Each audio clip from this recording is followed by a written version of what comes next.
mecanismo de defensa. Y entonces ese bloqueo yo lo proyecto en el cuidado a un tercero. Por ejemplo, me preocupo, imagínate pues un matrimonio que pierde un hijo, yo soy el padre, bloqueo mi parte emocional porque no me doy permiso para sacarla, entre otras cosas, esto es un tema también muy importante, gente que no se da permiso para expresar, ya lo veremos después. Bloqueo mi expresión emocional porque no quiero que mi mujer me vea mal y entonces yo soy capaz de hablar de la muerte de mi hijo desde la razón. Si mi hijo ha muerto, mi hijo tuvo un proceso de enfermedad muy largo y tal, pero desde aquí no hablo. Sin embargo, todo lo que bloqueo lo proyecto en la atención y el cuidado de mi mujer. Esto es muy complicado porque cuando uno no se da permiso para expresar emocionalmente, lo que no se expresa queda dentro. Y lo que queda dentro, la tristeza que queda dentro, vaga por el interior del cuerpo y te enferma de arriba abajo. Por eso hemos dicho antes que el duelo no es una enfermedad, pero te puede matar si no le prestas atención, si no eres auténtico con tus emociones. Entonces, ese duelo congelado hay que descongelarlo. Y en el momento en el que la persona se da permiso para descongelar, para expresar, pues entonces todo se equilibra. Has comentado, Mariano, así un poco por encima algunas fases del duelo. Has dicho que entramos en una fase de tristeza y la fase de aceptación de Kübler-Ross, también la has nombrado. Ya que estamos en eso, te quería preguntar, ¿cuáles son, muchos autores no han descrito algunas fases del duelo? ¿Cuáles serían las fases del duelo más importantes o más comunes por las que atraviesa una persona? Sí, como bien dices, hay autores que hablan de fases de duelo, de etapas de duelo, partiendo de Kübler-Ross, que para mí fue un referente en el tema de la muerte, una persona muy criticada muchas veces, pero muy reconocida por otras cosas, ¿no? Ella hablaba de las 5 fases, de la negación, fase inicial, de la ira, de la depresión, de la negociación y de la aceptación. Y decía, ojalá, o sea, todo el mundo, ojalá pudiera llegar a la muerte desde la aceptación. Una fase, dice, no es una fase feliz, pero es una fase de sereno reposo. Y qué mejor muerte que la de haber aceptado tu finitud y poder haber despedido a tus seres queridos y generar pues ese cierre total de las cosas. Pero a mí no me gusta hablar de fases ni de etapas, me gusta hablar de tareas. Hay un autor en concreto que es William Worden, que es el que más me gusta a mí porque él habla de cuatro tareas que son como, cuando hablamos de tareas hablamos de trabajos, por eso me gusta porque implica que el duelo es un proceso activo. Si yo me implico en elaborar correctamente ese proceso, trabajando y superando cada una de esas tareas, pues poco a poco voy avanzando hacia la resolución sana de mi proceso de pérdida. La primera tarea para William Worden es aceptar la realidad de la pérdida.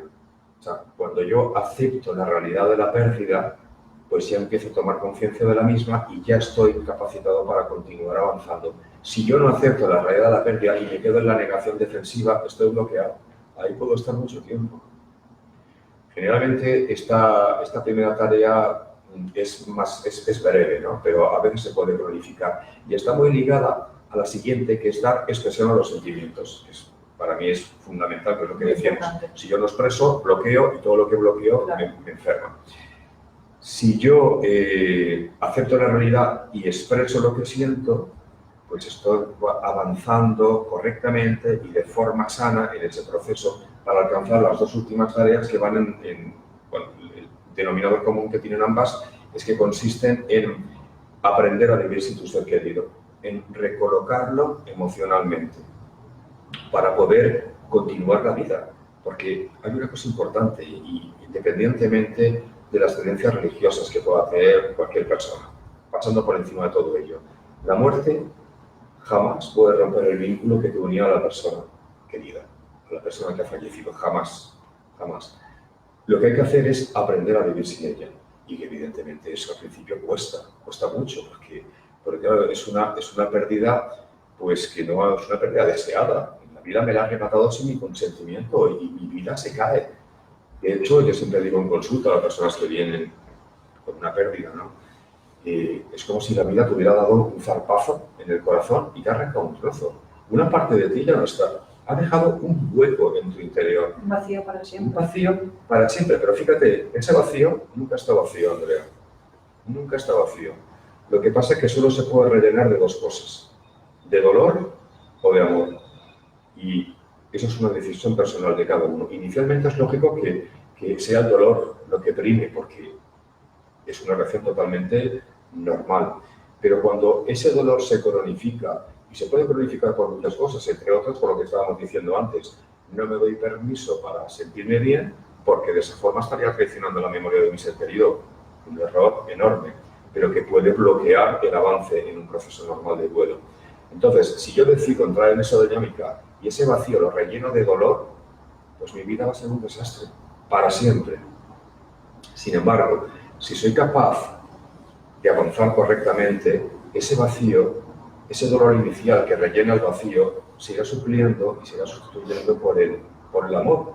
Y de ahí llegaremos al agradecido recuerdo. Y entonces sí que habremos aprendido a vivir sin nuestro ser querido físicamente, pero nunca desaparecerá. Lo recolocaremos en nuestro interior y seguirá con nosotros. Y esto, como te digo, independientemente de cualquier creencia o fe religiosa, para mí no tiene nada que ver una cosa con la otra.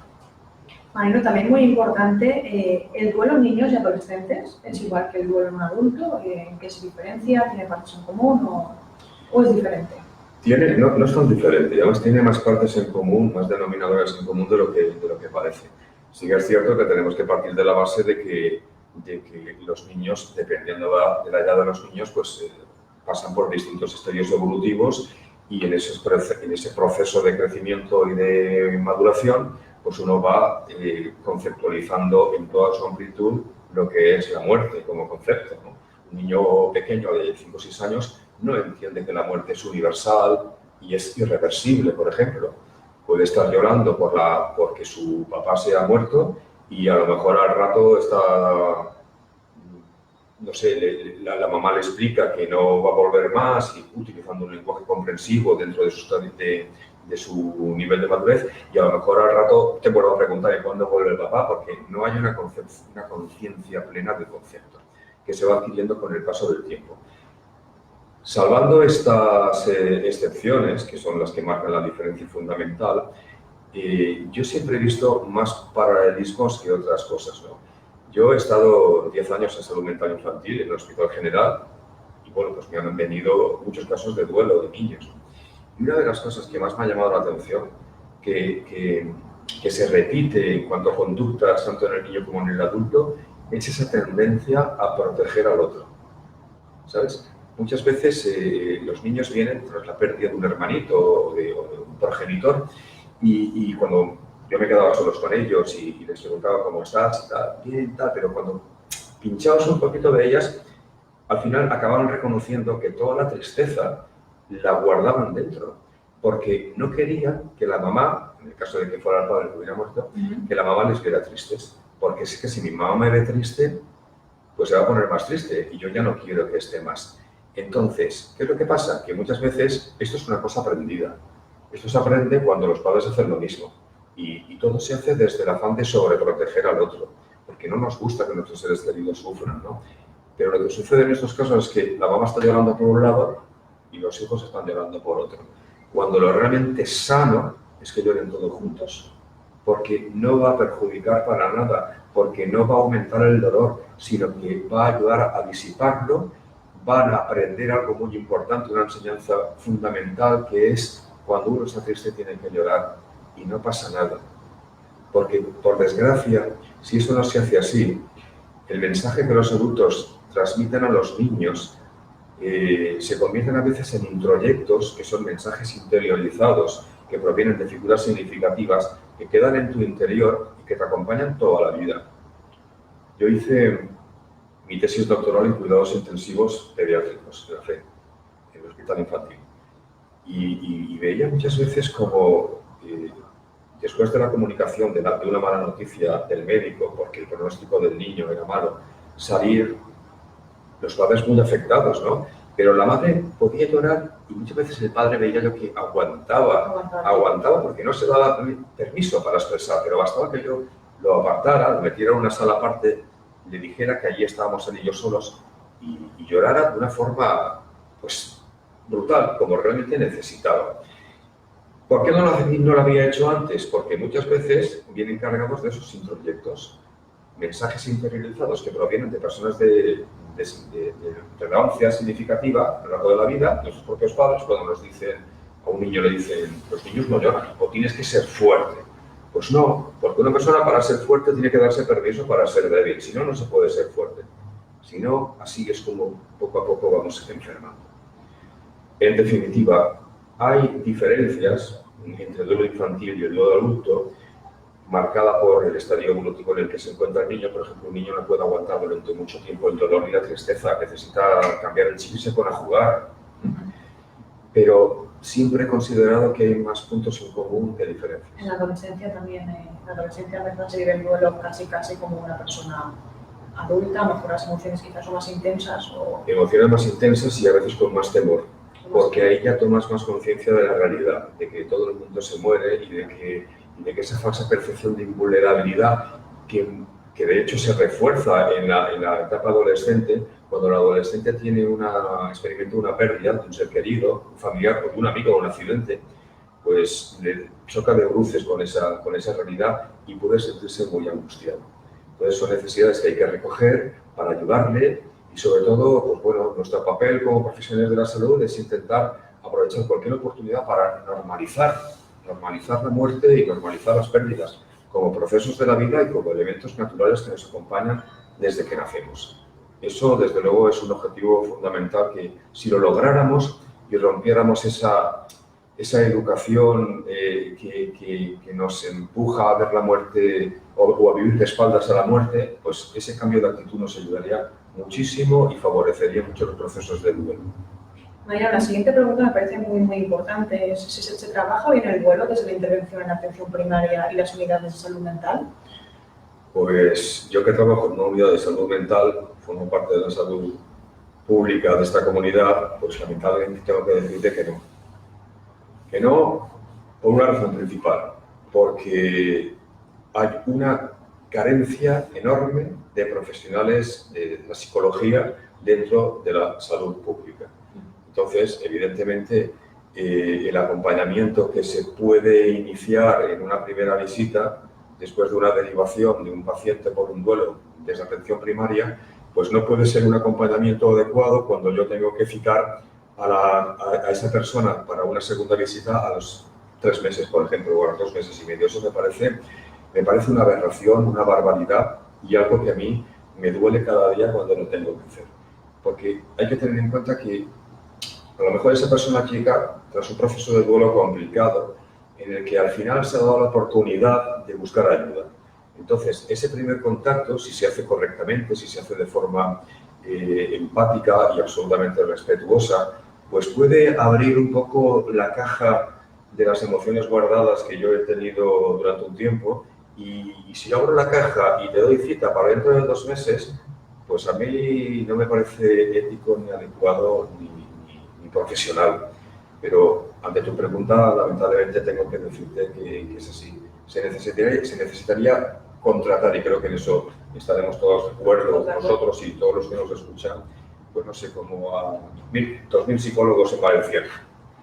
Porque en un hospital tengo entendido que hay un psicólogo o 2 o ninguno, incluso, bueno, ninguno no lo sé, pero 1 o 2. A ver, en el Hospital General, por ejemplo, hay un equipo de psicólogos, hay algunos que trabajan dentro del mismo hospital, dentro de la psicología de la salud, hay uno en la unidad de dolor, hay uno en atención domiciliaria, y luego estamos los que formamos parte de la salud mental, que, por ejemplo, en mi unidad somos 3.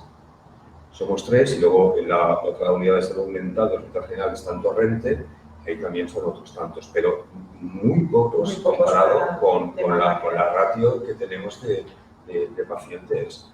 En cuenta que son muchísimas personas las que necesitan atención psicológica. Hablamos de duelo, pero hablamos de otras muchas patologías depresivas que lamentablemente están muy maltratadas por la sanidad pública.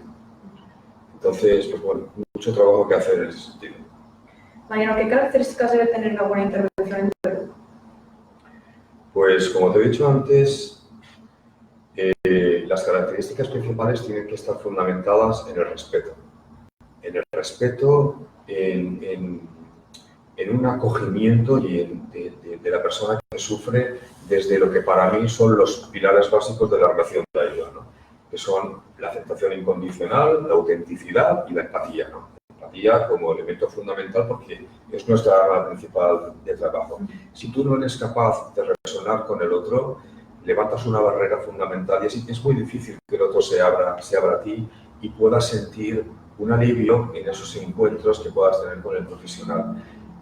Lamentablemente, muchas veces hay profesionales que no son capaces de hacer esto por miedo a verse salpicado o a verse afectado de lo que yo denomino las salpicaduras emocionales del otro. No es agradable acompañar el sufrimiento, porque acompañar el sufrimiento duele y angustia, ¿no?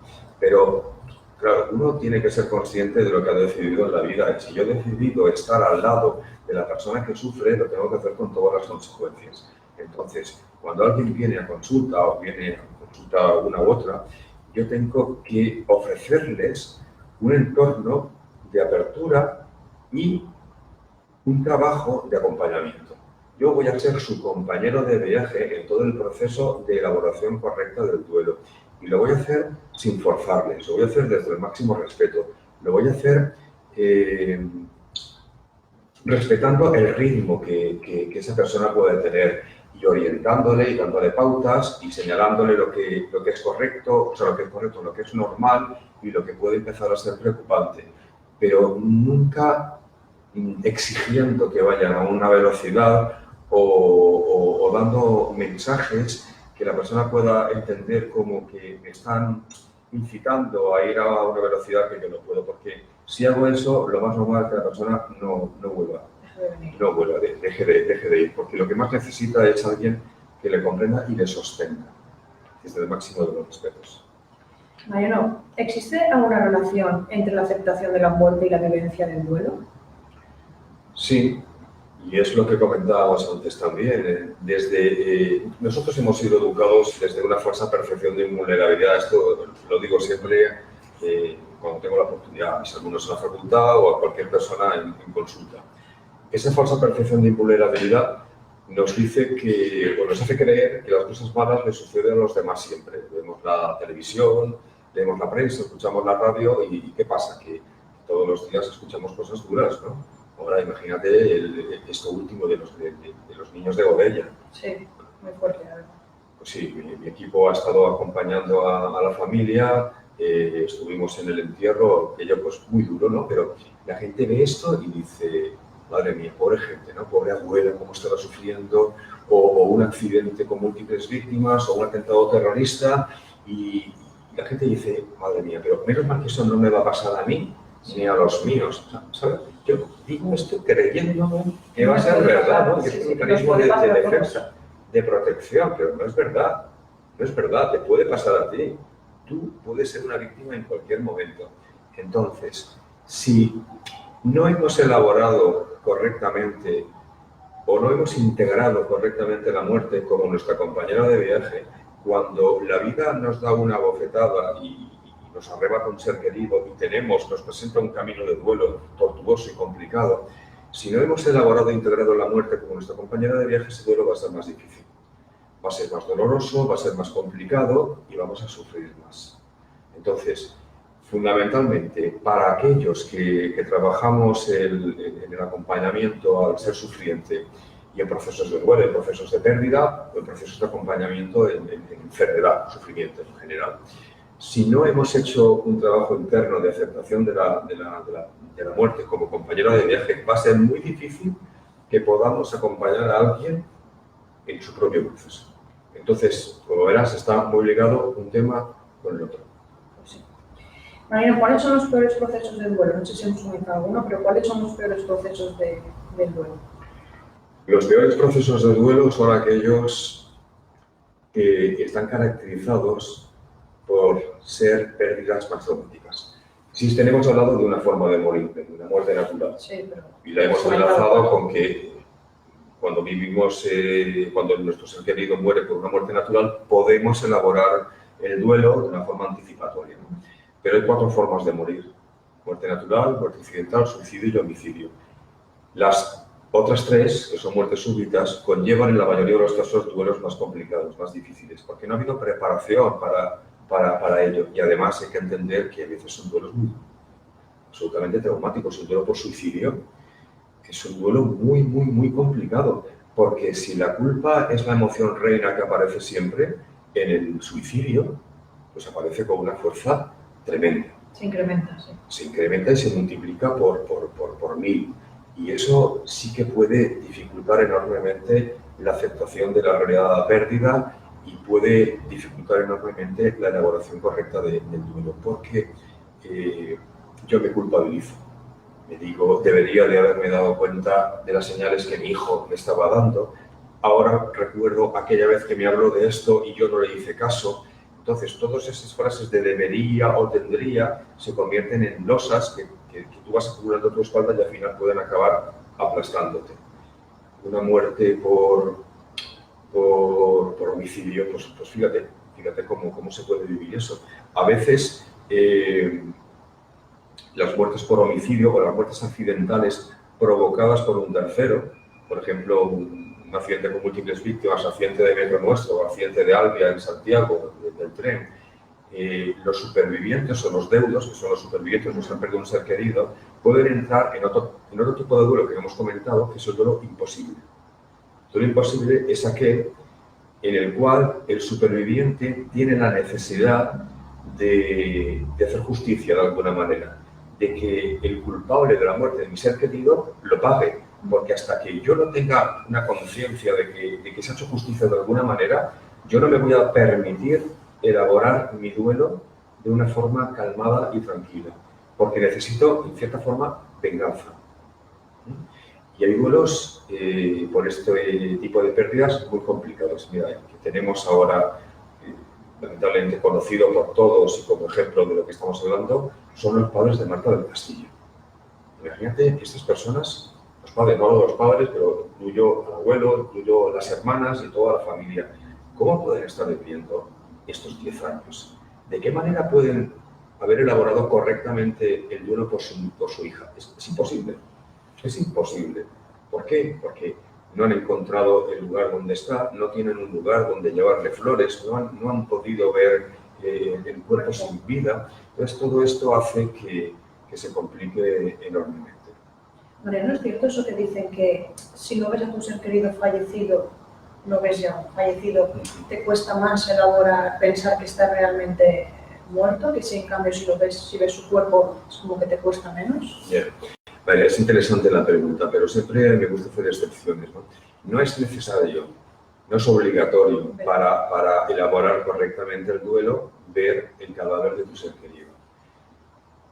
Lo que pasa que si yo no quiero ver el cadáver de mi ser querido, de mi hijo, de mi madre, de mi mujer, de quien sea, si no lo quiero ver, porque verlo significa que tomo conciencia de esa realidad y yo no quiero tomar conciencia de esa realidad, estoy huyendo, estoy negando y me estoy protegiendo de algo que sin duda luego va a complicar la elaboración de la pérdida. Pero si yo soy consciente de que en esa sala de ese tanatorio está mi mujer y yo acepto esa realidad porque sé que ha muerto y nadie me lo puede poner en duda, ni yo mismo, que es la negación más importante, pero no quiero verla porque quiero recordarla pues como era ella, como era en vida, y me quiero evitar ese encuentro impactante con su cadáver, pues tampoco pasa nada. De hecho, fíjate que ahora cada vez es más frecuente que en los sanatorios que el féretro esté cerrado y que pongan una fotografía. Pues a veces hay personas que necesitan ver el cuerpo para tomar conciencia de esa realidad. Yo me he encontrado esto en acompañamientos, en tragedias, en catástrofes con múltiples víctimas, donde la labor del psicólogo emergencista se inicia en la recepción de los familiares, en el punto de encuentro familiar, el punto de recepción de familiares, y a veces termina, lamentablemente, en el acompañamiento del cadáver. Pues desde mi experiencia he tenido casos en los que la persona, si no ha visto el cadáver al final, y fíjate que a veces el reconocimiento de los cadáveres en situaciones tragedia o de catástrofe es muy duro porque son cadáveres que están muy estropeados y muchas veces no se puede mostrar todo el cuerpo porque es inviable, ¿no? Pero hasta que la persona, el ser querido, no ha visto al menos una parte, no ha descansado. Y su nivel de activación y de rabia y de agresividad puede ascender enormemente hasta que llega ese momento. Sin embargo, como te digo, es a veces aconsejable o siempre es aconsejable, pero nunca es obligatorio. Y Mariano, por último, una pregunta también muy importante. ¿Del duelo se sale? ¿Se puede salir del duelo? Del duelo se sale. Del duelo se sale y esto quiero que quede bien claro. Que cuesta, evidentemente, porque no es una experiencia agradable, es la vivencia de un camino de dolor, como inicialmente estábamos hablando. Pero claro que se puede salir y puede salir uno por sí mismo, porque el principal apoyo es uno mismo. Y luego, pues la gente que te rodea, la familia, los amigos, tu red de apoyo social más cercana. Pero cuando no te es suficiente, siempre puedes encontrar el apoyo de un profesional especializado, porque realmente no todo el mundo, no todos los profesionales de la psicología están capacitados para acompañar estos procesos, es muy importante también. A veces, por ser psicólogo, pues la gente puede considerar que estoy capacitado para hacer una selección de personal, para acompañar un duelo, para enseñar a un niño a trabajar la dislexia, o no, aquí esto como la medicina, ¿no? Distintas especialidades y distintas áreas donde yo me trabajo y me cultivo más. Por eso digo que si la persona, aun a pesar de tener una buena red de apoyo social, considera que no avanza, siempre puede encontrar el apoyo de un profesional capacitado para ello. Y salir, se sale. Costará más o costará menos, pero se sale. Siempre y cuando, eso es importante, siempre y cuando uno se dé permiso para salir.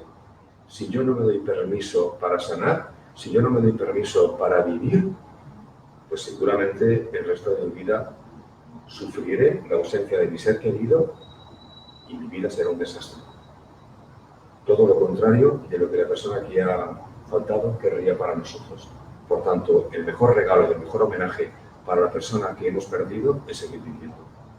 Eso es lo que quiero dejar claro. Mariano, ¿recomiendas algún libro o bibliografía para la gente que nos esté viendo, que esté en duelo y que se siente identificada? ¿Algo que pueda poner un libro de Elizabeth Kubler-Ross o algo que pueda leer que les pueda ayudar? Bueno, hay una biografía muy amplia, ¿no?, sobre ese tema, pero voy a hablar de dos. Mira, a los profesionales es el tratamiento del duelo de William Gordon. Para mí es una referencia y un apoyo. Y para los usuarios o los deudos, en concreto, bueno, voy a decir dos. Uno que me parece que es interesante y además bastante sencillo de leer, que es de Jorge Bucay, El camino de las lágrimas. A través de los cuentos, pues te ayuda también a reflexionar sobre las pérdidas. Y luego otro que es de un amigo mío, que es un buen profesional, es el director del Centro de Humanización de la Salud de Madrid, que también tiene un abanico enorme de experiencia y de formación en duelo, que ofrece también a la gente. Y este libro se llama Estoy en duelo. Es un libro finito, un libro muy fácil de leer, pero que le dije cuando lo leí, dije, este libro lo tendría que haber escrito yo. Me lo has quitado, porque realmente explica muy bien el proceso y creo que es un buen apoyo, una buena ayuda para la gente que está viviendo una pérdida. Vale, Mariano, pues tomamos nota de esos libros y un placer haberte tenido con nosotros. Gracias por haber venido. Gracias a ti, Julián.